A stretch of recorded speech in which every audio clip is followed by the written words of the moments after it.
Namaste, good evening, everyone, and a very, very warm welcome to yet another session of SAFE. So, we had taken a break in the month of May because of our Anicon. So, in June, we will be having two of those sessions. So, let me just do a bit of introductions before we get into that. So, as you all know, this is SAFE session, Safety Awareness for Excellence, and this is being conducted by our ANEI Patient Safety Fellows. Now, a little introduction about the ANEI Patient Safety Fellows. We are running the fourth cohort. That means this is the fourth year in a row. We are doing this fellowship program in association with Patient Safety Movement Foundation USA, and they endorse that we can run this fellowship, and then the completion certificate is signed along with the ANI president, Dr. Michael Ramsey, who is the current CEO of Patient Safety Movement Foundation US. And every year we are very careful in choosing the fellows to the fellowship program, and the fourth cohort is already in place, and the fifth cohort application will be starting pretty soon. Now, all this is being done because Annie believes in patient safety and in safe practice. Nurses are the last, filter. Nurses can actually protect the patient from any harm if we are aware of all aspects of patient safety. So this year under SAFE, we had been running monthly sessions. Some of them are real quality improvement projects done by cohort 3, and some are topics around patient safety taken by cohort 4. So last month we had Dr. Geeta Parvanta doing a session, and in May it was supposed to be a quality improvement program. It was a capstone program, capstone project done last fellow. So Jyoti Kancherla, ANEI Patient Safety 23-25, she will be talking today on enhancing patient safety, reducing hospital cardiac arrest. Then in June, we are scheduled to have Dr. Shubhangi Yadav, ANEI Patient Safety Fellow 24-26, to talk about reducing healthcare associated ven- VTE, venous thrombosis embolism complications in our patients. So, very warm welcome to Jyoti Kancherla to talk about her quality improvement project. And on the screen, you see a QR code. This QR code is a survey link to be completed on behalf of Annie around safety, nurses' safety. The questions are around nurses' safety. The survey was initiated post the WHO and ICN report on nurses' well-being. We really need more nurses to tell us how they perceive those questions in their environment. So far, we have hardly got about 200. So we have Annie has got 1,400 senior members. If 1,400 people will get from 10 more staff nurses, that itself becomes 14,000. I really, really wish that, all the members, those who are sitting here, please feel free to scan the QR code and complete the survey. It is also available in your WhatsApp. If you are any member, it is in the members group as well. If you give us enough numbers, we can study and we can come to some conclusions, and probably we can recommend certain changes in our work environment.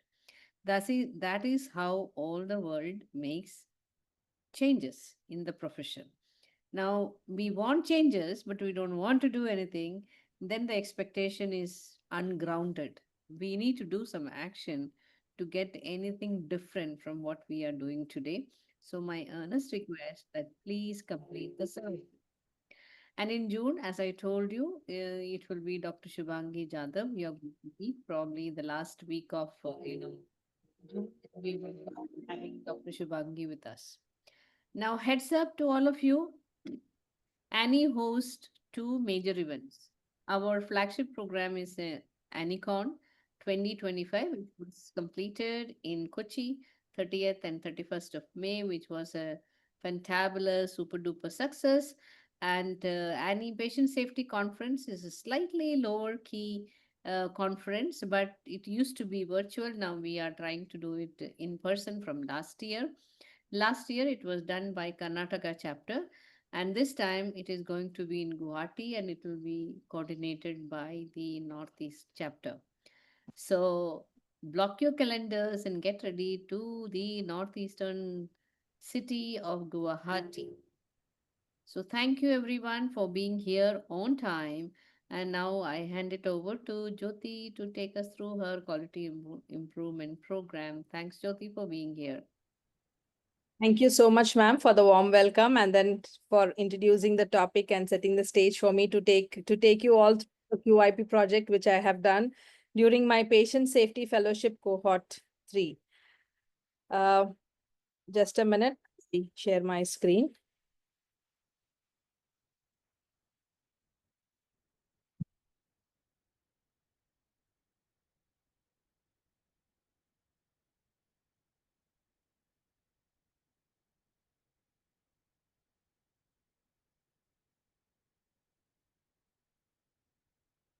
Ma'am, could you please confirm if the screen is visible? Yeah, it's visible. It's visible. Yeah, thank you so much. Once again, a warm good evening to all the participants, whoever has joined, all the audience, whoever has joined for this safe webinar hosted by ANEI Patient Safety Fellows. Hi, Ms. Jyoti, belong to cohort 3, and I have done my QIP during the last year, 2023 to 2024. So my project was on quality improvement project on enhancing patient safety, reducing in-hospital cardiac arrest through quality improvement initiatives. Just to take you through, my champion was Ms. Harita Vijayan, who's our GM nursing, and I work in Krishna Institute of Medical Sciences. And as you see on the screen, they are my team members. So if you look at why did I choose this QIP? The pain point or the more focus was onto that the in-hospital cardiac arrests can very much be preventable. And on top of everything, mortality related to this in-hospital cardiac arrests are comparatively very, very high. And when we look at, where are these arrests which are very much happening in the hospital, it is in the ward when compared to the other locations like operation theater or high dependency units or the critical care units.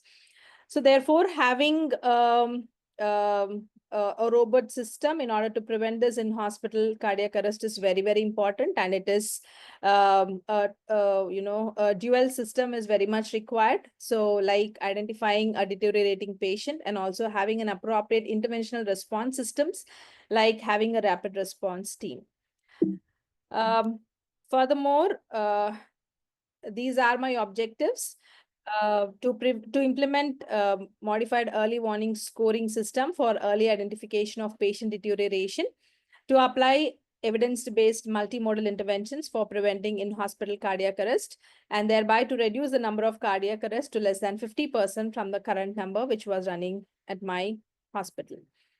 And as I mentioned earlier, why did we choose this particular project is, as I mentioned, prevention is the first link in the chain of survival, or, when it comes to in-hospital cardiac arrest. So, and it is identified that most of it are happening out of CCU, and definitely, which is very much preventable.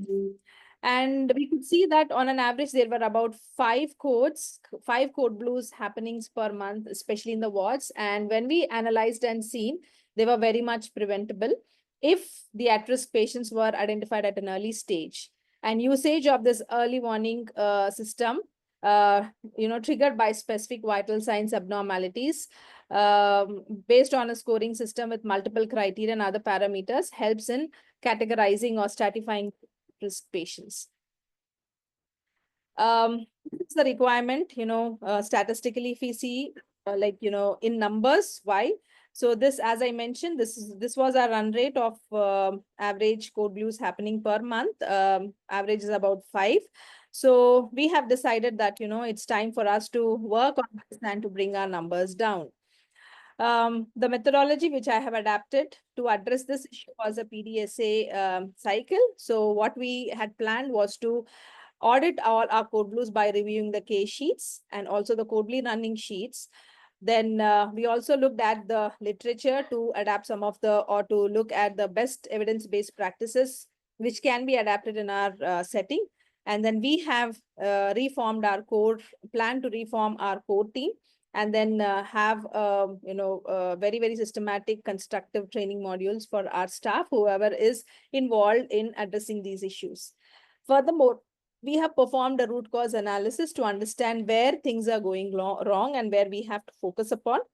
Then training the staff on modified early warning scores, then patient assessment by the rapid response team, use of technology to monitor the vitals, then debriefing of every code, and modifying the critical care unit transfer of criteria. And furthermore, we have emphasized on empowering this rapid response team.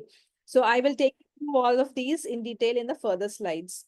Further, having said all these, we furthermore, the plan was to, analyze the data, and then we also try to analyze every code with the help of post code debriefing, which has thrown light into many areas where we had to work or where things actually went wrong. Then under ACT, continuous training on Muse, and then use of CVM, which is continuous vitals monitoring system for all our patients. This also I will be explaining in detail in my coming slides. And use of modified transfer of criteria for the critical care units, and timely escalation of any deteriorating patients to the primary team to take appropriate decisions, and also post debriefing, which is very much there in the healthcare system, and it is proven to say that this post-code debriefing definitely helps to reduce or understand why a code is, exactly happening or happened. Moving on. So this is the root cause analysis. So having fish bone RC 4Ms, when we look at the man contributing factors by man, main lack was from the nurses in escalation, whenever identifying and lack of escalation by nurses, whenever the patient, vitals are sinking or he was deteriorating. And also we could see that there are some of the gaps in the assessment which was done by our rapid response team. And also most of our nurses were not taking the respiratory rate.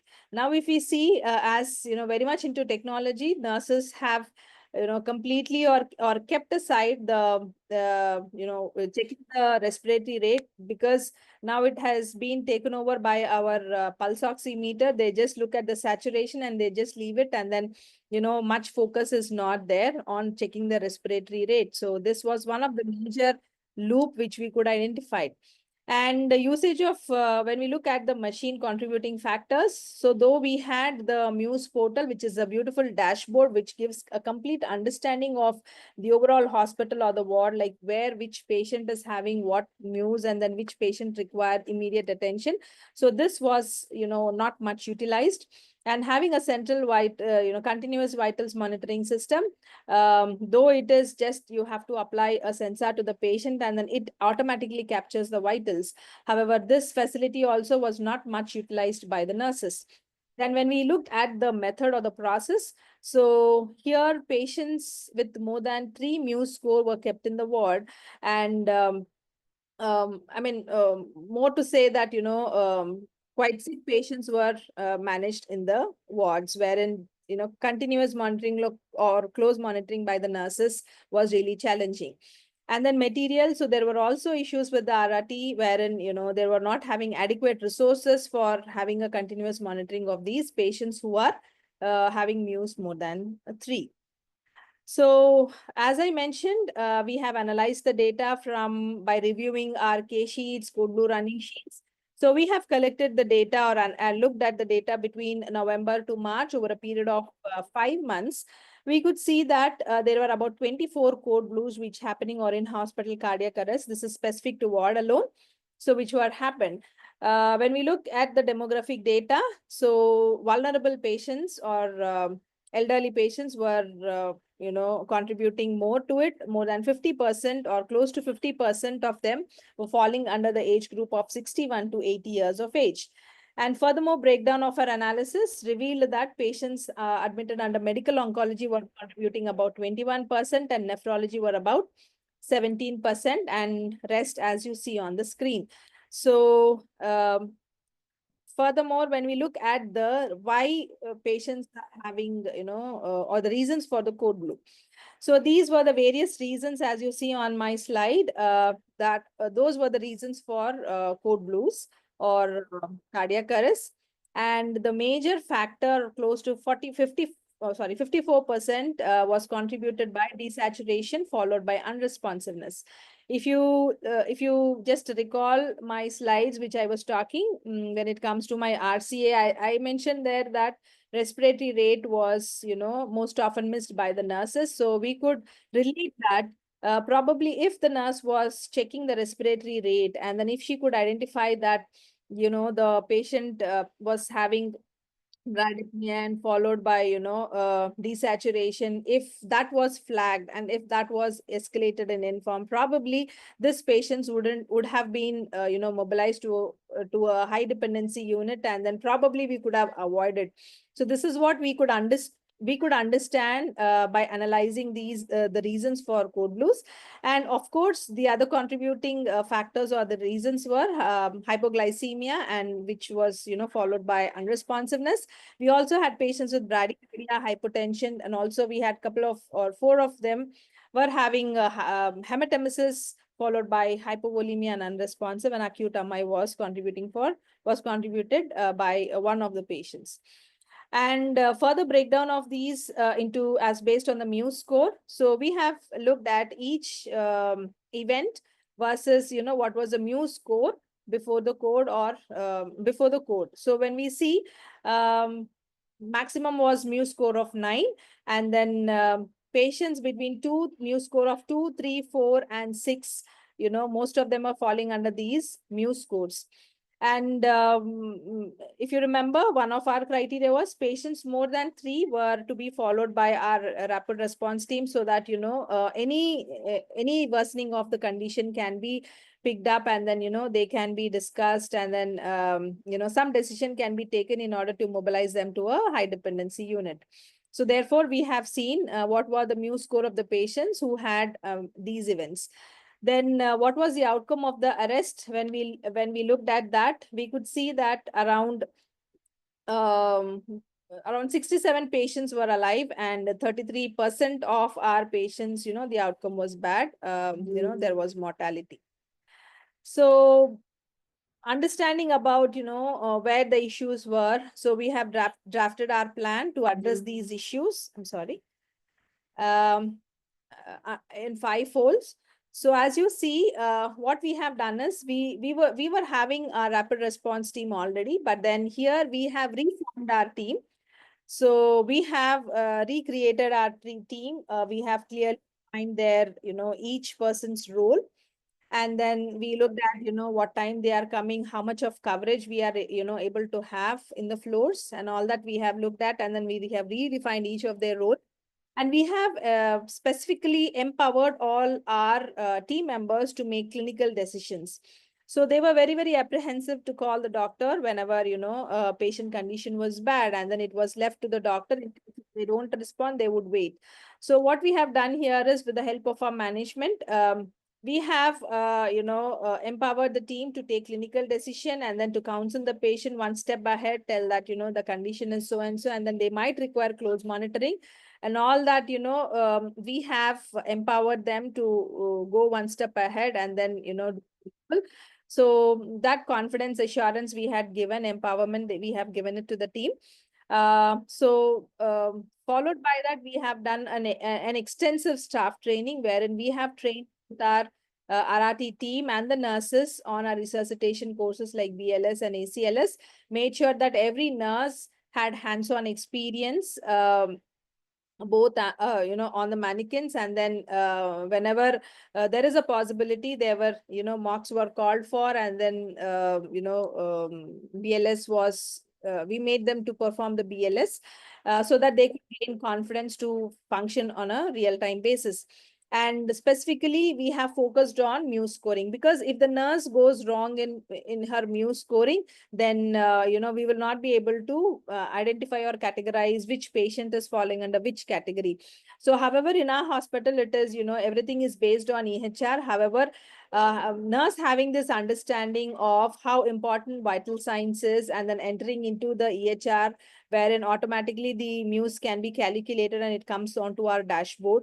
So this importance was being taught to our nurses, and also we had given them few of the exercises wherein they were handed over some sheets to work out, some vital signs were given, and then how to calculate muse score, categorize this patient under which risk, and all that we have done extensively. That really helped our nurses.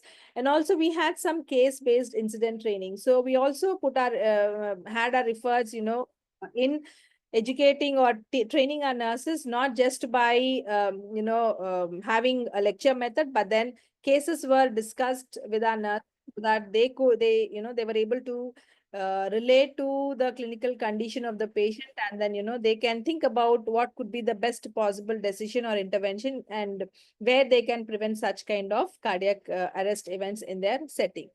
And we had extensive training on crash cart management, because this also timely making sure that at the time of emergency, nurse should be very very much thorough, which compartment what drug is placed and all that. So we had given extensive training on crash cart management, and also use of defibrillator, so that they can be quite confident in performing these activities in case if there is any kind of such event, to prevent adverse outcome of these in hospital cardiac arrest.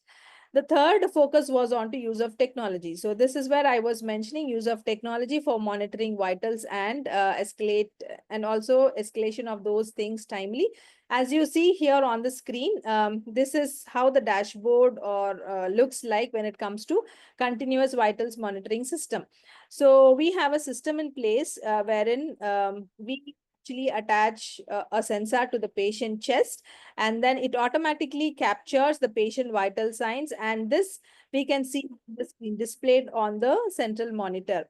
And this also being monitored by a central monitoring team, so, who sits remote, and then they see if there is any critical trigger which is being happening in any of our patients. So this is possible if the sensor is attached to our patient. So this we very much focused and emphasized, because one way is that nurse don't have to keep going and checking all the time if there is any change in the vital signs. At the same time, we can also tell, they were able to tell the patients that yes, you are under continuous monitoring system, so you don't have to worry, every details of yours has been captured, your vitals are being captured. So that way patients also were quite comfortable and confident that yes, the system is monitoring. So, and then if any slight trigger also, this patients were visited personally, and then, checked if there were any technical glitches, or is it real-time data, real-time, critical alert. So that is being checked spontaneously whenever such alert arises. So this is one thing which we have, encouraged, and then we have initiated. Then in case if we also have introduced this post-code debriefing, wherein we have in case if whenever there is an in hospital cardiac arrest, nurses and the team, whoever is involved in addressing this issue or a part of that event, were called immediately right after the event, and then we sit together and understand right from the beginning how it happened or what happened. So we try to understand where we went wrong, we assess the documents, check the running sheets, And also we inquire with the doctor, whoever has attended, then the rapid response, team members, all of us sit together and understand where we went wrong, or where we can do such corrections and all that. So this really was very, very much helpful to all of us, because after this we were exactly able to spot on to where we missed, and how that event has actually happened. So this within in case if it happens night, during the night, the very next day morning before the staff leaves, we sit and try that debriefing. So this is done immediately after the event happened. So furthermore, what we have done is we have introduced, of course, we do have a critical care transfer out criteria, but then that was not sufficient, or the criteria was not covering everything. So we have modified the transfer out criteria and then made sure that it fits into all categories of patients.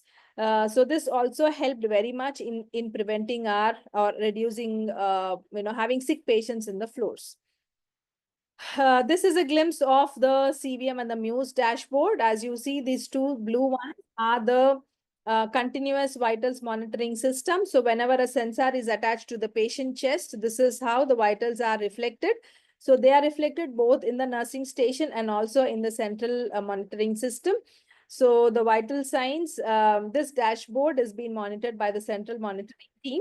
And then any trigger, any alert, of course, the nurse supervisor on the duty and the respiratory therapist, they all of us, receive an alert stating that X patient, heart rate is high, or patient temperature, oxygen levels are low, saturation is low. So such alerts we receive over the mobile.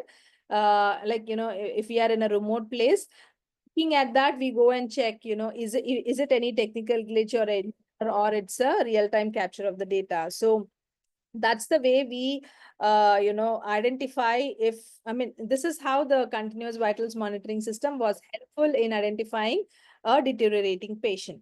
Now the bottom one is this is how the Muse dashboard looks like.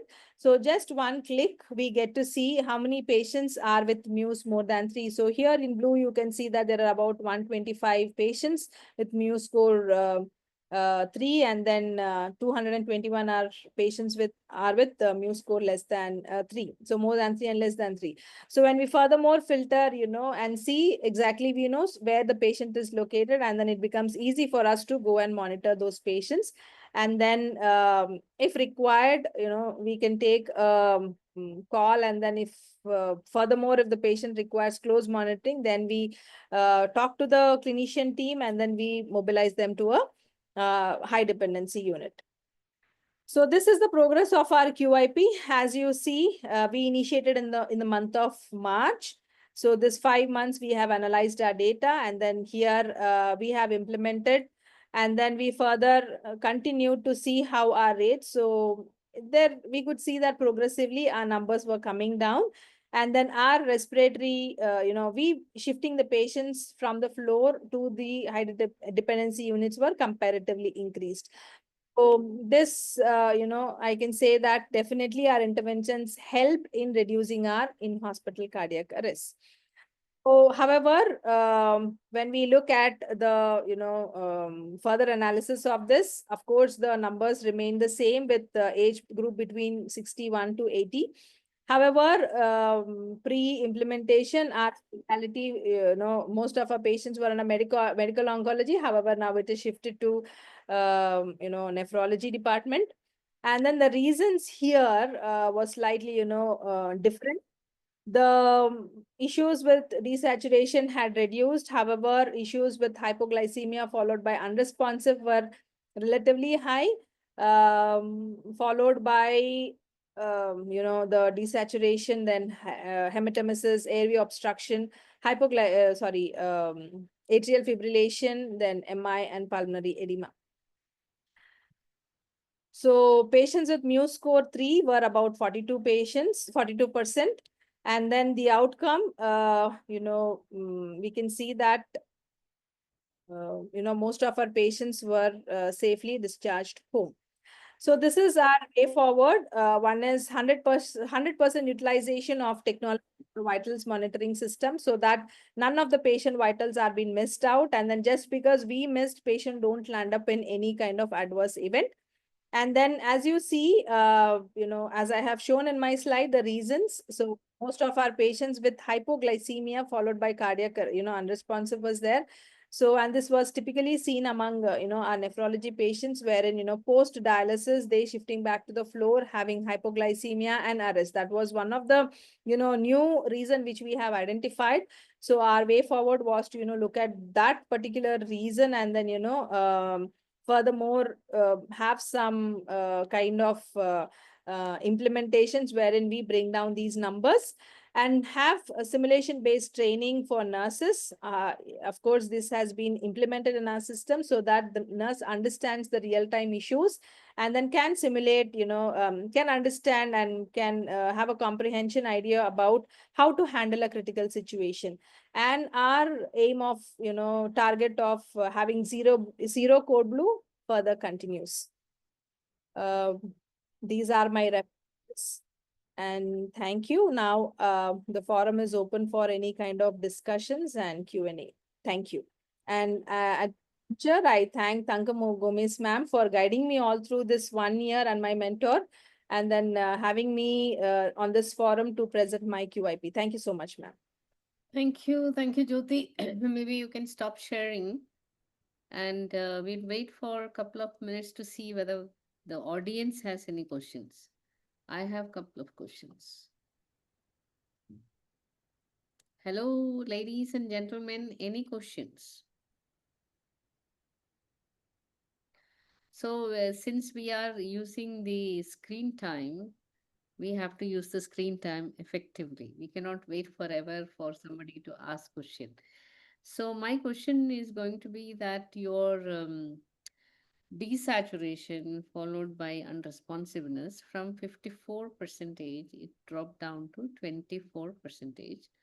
There is definitely a reduction, but there is no common denominator that has been used, right? So I'm just thinking, suppose you have measured all this in non-critical areas, right? Yeah. Right. Suppose you, or in the pre-intervention, if you had total patient days of that much area, and then this side also you had total patient days, then you will actually be able to compare apple to apple. Mhm. So you will know whether this 54 to 24 percentage reduction, is it a true reduction? Right. There will be a rate that will come, right? Correct. This many numbers for this many patients, and then post intervention this one.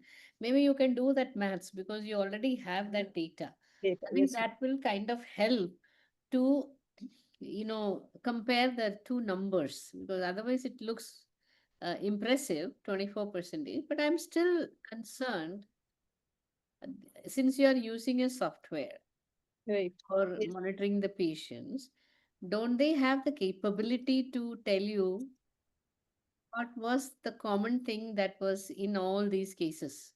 What happened at least 8 hours before the event?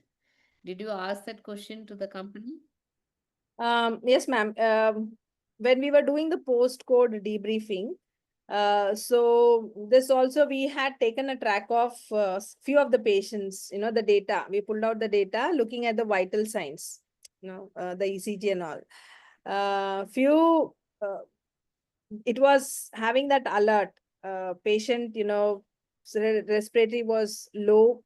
There were some changes in the ECG. This were there. These things were there. However, this was missed to capture. So I mean, in the post also there was cases where it was missed to capture. post, no, ma'am. So that's why I think we should be asking the company which is using this to use AI. And so now we have asked all of that, ma'am. So now they have come up, they have integrated that with AI. So we had the demos. So now probably in no time, we started to have this for a few of our patients. So our trial run is happening at this point of time. Okay. So hopefully, I think that should be solving our problem.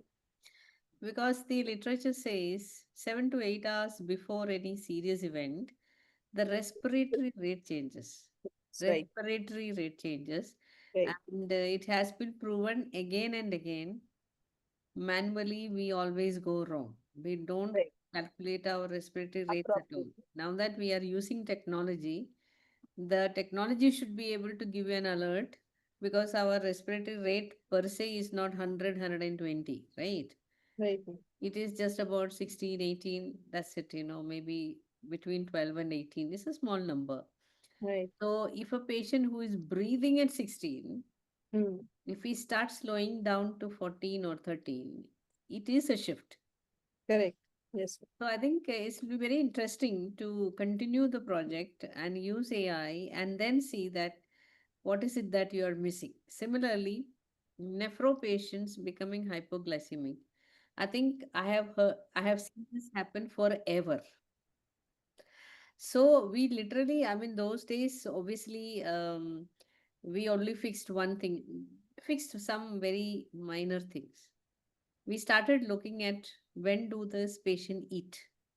Hmm. So we found that there was a delay in post-dialysis patient actually feeding themselves, or Hmm. if the food is there but they are not eating enough. Okay, so we did some very basic changes and we were able to reduce that episodes because that should be a never event. Hmm. We cannot just simply say that because they are nephro patients they are going to go into hypoglycemia. Correct. And this is a known population of patient. It's not that we don't know them, we know them very well. So I'm giving you food for thought that, we really should deep dive into dialysis. I think somebody already said, have you evaluated the hypoglycemia in dialysis patients? Hmm. I think that is a way forward. You presented this in September. It is a Right. good idea if you can tell what more had happened since then. I'm sure that you are monitoring all this on a monthly basis. Did anything improve? Did you find something new? You can share that with the audience. It will be nice. Yes, ma'am. So, post our QIP. So as you see on the screen, the way forward. So our target of zero code blue still continues in our hospital. So the furthermore activities that we have done is one is as we have using technology, the AI part, yes, they have integrated a lot of things, and then the trial run is happening at this point of time. And then coming to the code blues or hypoglycemia related code blues. So we really looked at why the patients are actually developing hypoglycemia. As ma'am right now, just mentioned that patients would say, they are mostly, they take food by themselves and they say, I'll have it after some time or later. And then food goes to the dialysis by the time patient comes to the floor, or um, something, vice versa. So that was one of the reasons why the patients were not having food. And what we have done is we consciously started to educate our patients that it's mandate right after, dialysis. Sir, it is very mandate for you to have your food. We will be checking your glucose glycemic levels, and this it should be and all that. So a little more of consciously educating our patients, and then consciously monitoring their intake was something which we have initiated, so that this preventable event can be very much avoided. So that something we have initiated, and we are continuously monitoring this.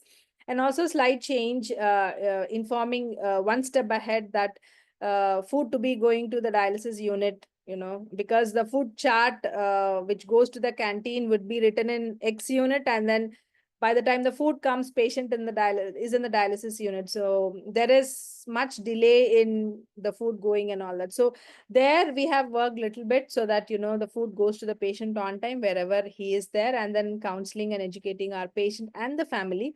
So something which we have incorporated. Yes, these things are showing good results, but still our efforts are continuously going on. There are some questions, ma'am. Can I just answer them? Ma'am, you're muted. Sorry, I'm going in the order so we don't Ah, miss it. okay, Any okay. cost was involved to plan the project? So there was no cost involved in planning this project because our technology part, we were just initiating, and then we had lot of uh, efforts in counseling our patients to take up this because it is charged on the patient. We have educated our patient about the importance of this vitals monitoring system, and then most of our patients were willingly, going for these CVM. So it was charged on the patient. So there was actually no cost involved in doing this project. So I have an additional question to that, Jyoti, is that if CVM is something that you are going to use in all for all patients, and there are some hospitals who are going for it, so will you then incorporate that into room charges? Ma'am, it's per initially how it was happening was hourly based per hour, this much of charge. Later, we looked at the cost factor and said, many of them were not opting for it. So we were kind of a hybrid, model. We were having some were, we were checking manually, some were going into, sensor and all that. So they made it to day wise. Okay. So it's per day charge. How much ever any hours we use, it is a minimal nominal charge which they started to do. So that way we were able to work it out. So what percentage of your patients will be on CVM? Specifically, we try to encourage all our patients who have just shifted out from critical care unit, and then that is one. And number two is patients whose vital mews are more than 3. These two categories of patients, we 100% counsel them and then put them on this CVM. Okay. Do you include OPD nurses in training? Yes, definitely we include OPD nurses because OPD code blues also are there very much. So in this training which we have done, all our nurses were part of it, including code blue. So, Dr. Davinder, I think you already answered. Have you evaluated the cause of hypoglycemia during dialysis?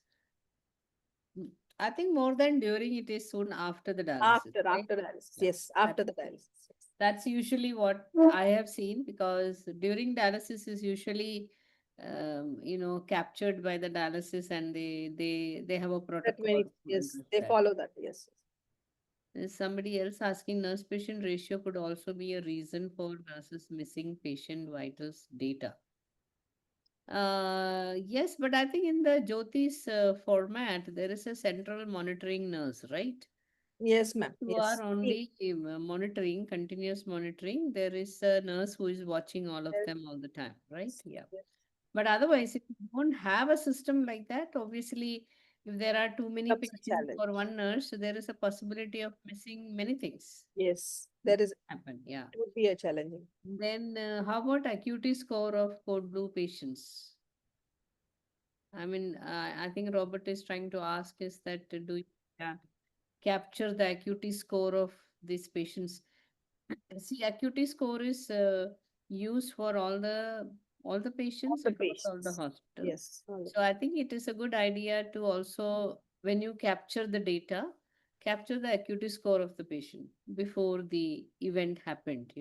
right. So you can also see whether is there a pattern. Right. Like Right. you said, muse less than 3. Okay, maybe there is something else that is going to emerge. Right. By and large, I think you have covered them. Most of them, like you, patients who are transferred from the ICU, muse less than 3. I understand that. Nisha is talking about our organization did a similar project. Would like to add on the fact that we saw increasing numbers of activation of RRT and reduced number of code blues. I think that is what is the expected outcome. Right. When you start an RRT, it is expected to bring down the code blue Code and blues. also probably increase the ROSE. Yes. Yes, ma'am. So that is one parameter that is used. We revised our policy on frequency of monitoring of MUSE and vital sign post ICU transfers, SU transfers, which highly impacted the outcome. Exactly. Okay. Sunita is telling, ma'am, what was the numerator and denominator while calculating the percentage? So here, the percentage, yes, the number of code blue happened during the month, and then the number of patients covered under RRT. So that was the numerator and the denominator. Okay. The other percentages like your patient desaturation, leading then unresponsiveness or hypoglycemia unresponsiveness, what will be the numerator and denominator there? So, ma'am, what I have done is all That are, is the total number. That is your yes, denominator, yes, right? Out yes, of all the uh, in events that you got, 46. So 46 stratified, becomes your denominator, and then the event is the numerator. yes, yes, yes. I think maybe you can also do this exercise of total patient days. So if Mm, you have a population of patient, this is the number of RRTs, this is the number of code blues, these are the end result of those, and then this is the number of hypoglycemic episodes. Then looking at how many of them were actually diabetic, how many were pre-diabetic. So this is what the AI can do a lot of work, because physically, if you are going to do all this, it's all possible in an Excel also. It is possible, but I think as the technology comes our way, we should be smart enough to ask the IT guys. I need all this combination and permutation. We need to understand what's the story here.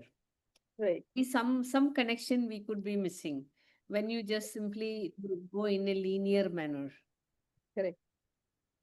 So, ma'am, we also have done one more thing while we were analyzing. So, this was couple of months back.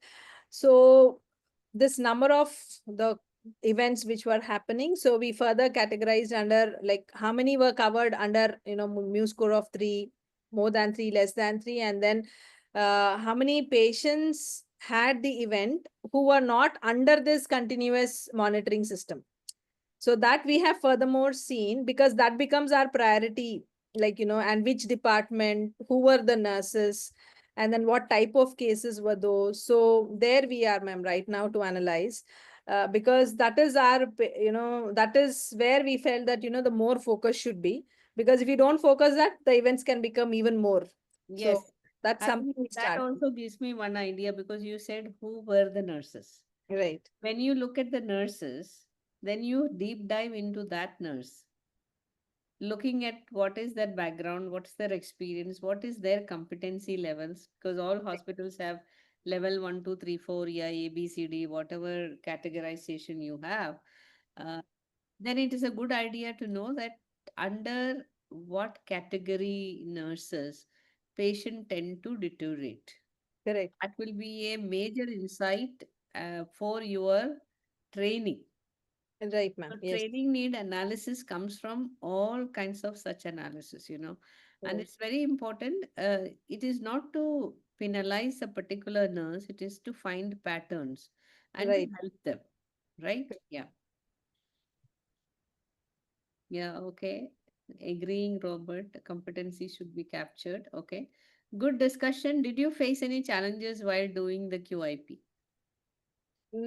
As such, there were no challenges to do it, because even our management was very keen in reducing these numbers. So they were very cooperative, because the focus was to reduce the number. So, Okay. I mean, both our objectives were very much aligned. So there was hardly any challenge to Okay. in doing this. Robert is asking what were the major concerns and challenges during the code blue? Initial days, the major challenge was nurse getting oriented to the crash cart, giving things on time, suction apparatus not working, unable to pull out the right catheter, uh, making the bed flat.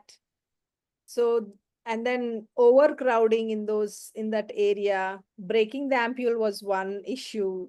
Then defibrillator, when we connect, taking the strip, everything we do, but then forget to press that print, and then that is not there. So these were some of the real challenges And then during the post code debriefing, this is where we were focusing, understand was there any delay in diluting or handing over the medications, anything we started. So initially we did have all these concerns, and after introducing this post code debriefing, definitely very much it has reduced, because that was, everybody tried to put their conscious effort in making sure that things were available on time and they are handed over at the right time.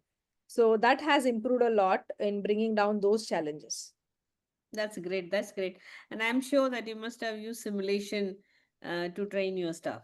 Yes, ma'am. That So also we have becomes better. yeah, ma'am. So for the induction nurses, what we have done is we have incorporated this.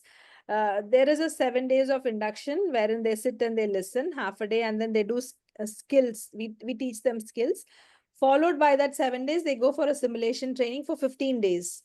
I mean, sorry, nine days. So 9 modules are covered over there. So in that, one of the module is BLS. So they exactly simulate and show, and post that there is an evaluation, and then based on the evaluation we give the feedback, then further training or further simulation we take a call.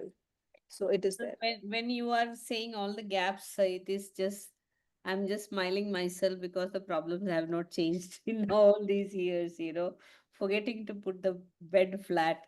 I Hmm. mean, this is something I have seen with the doctors also. They will jump and start doing the cardiac massage only. Many times you have to tell them, okay, please put it down, and in that tension, the suction, It not doesn't even put it on, and then you just give the try suction to eat. catheter to the doctor, and the doctor then has got a convulsion that it's not working. Arya has raised her hand. I think she got a question. Hello, good evening, madam. Good And Jyoti, hello. Hello, good evening, ma'am. Good evening, all Indians. I had actually, this is very near to my heart. You have presented very well and it is very impactful QIP. But I tried this in 3 organizations. It was successful in all three. But I had a biggest challenge. Who will respond to the RRT? Because my medical director used to tell me, Arya, met call hai na, then why you are doing this RRT? And I have to convince them कि Metcall Code Blue near to Code Blue, we are monitoring the muse. This is effective, but they always have the another organization. They had a problem. The I will not send my intensivist. I'll not send my doctor. So did you face such challenges? Ma'am, apparently we did not face a challenge. Okay. Just for mock drills we had this issue, but Okay. otherwise anytime real codes, definitely they are there in no time. So Okay. So Metcall also was there and RRT also was there. Both it was there. So, ma'am, Metcall, the primary team, one from the primary team comes, sees and assess, and then, they tell their decision. So that Okay. is where, when I was talking, reformation of RRT team. So there I said that we have empowered the team. Okay. So one step ahead, in case if they are unable to take the call, we look, the patient condition is sinking. So we don't wait for them to Great. tell their decision. We Okay. shift, we take the call, then we go and Okay. give the explanation or whatever, and then Okay. we are So supporting. nurse was empowered to transfer the patient. Yes, Okay. yeah, Great. counseling the Okay. patient and all is done, because Okay. usually So at that point of time financial matters are not discussed, absolutely. because Absolutely. family also wants the life to be saved, right? So that one thing, we took it to us, and then we did it, ma'am. So no much issue over there. That's an interesting finding. I want to know whether you have both MET and RRT. No, ma'am. Straight it. In my organization, both was there, and I was insisting more on RRT. And Met call, there was a zero Met call when I implemented RRT. Code Blues had reduced drastically from 22, it had came to 3 to 4, and that also was OPD, hardly one or two in IPD. But still, the Met call, they were not taking it out. So I told there won't be needed, the met call won't be needed. You remove the met call, and he was telling you remove the RRT. So that was the tension I had. That became a little bit of a political issue. One is called a medical emergency, but many hospitals, they have only one of these. You don't need both. Yes, ma'am. Well, that's Yes, a lot ma'am. of manpower being invested into these kind of process. The purpose should be to ensure the patient who is deteriorating should be identified as early as possible, right? So Yes, that ma'am.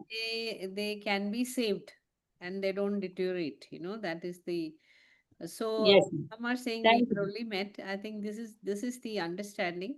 Whether you Hmm. call them RRT or whether you call them MET, the Right, job responsibilities remain the same, right? right, ma'am. And when it is RRT and when there is MET, there is also one more criteria which they insist.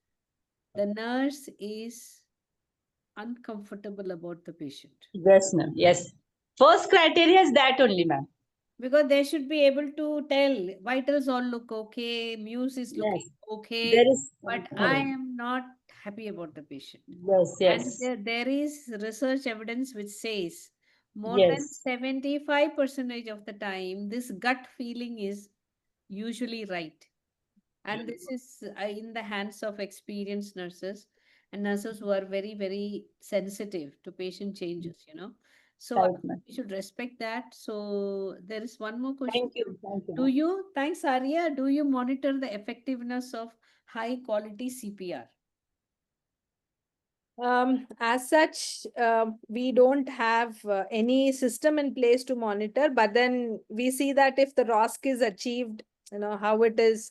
And during the day, of course, the CPR committee chair comes and stands and watch how the CPR is given, how effective it is.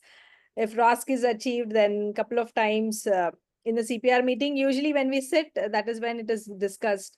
But otherwise, as such, we don't have a system, So ma'am. I used to do one thing just like that, no data. When I was a ICU nurse, whenever we had lots of crashes and resuscitation before they crash. So what I used to do was I always used to go and put my fingers on the femoral.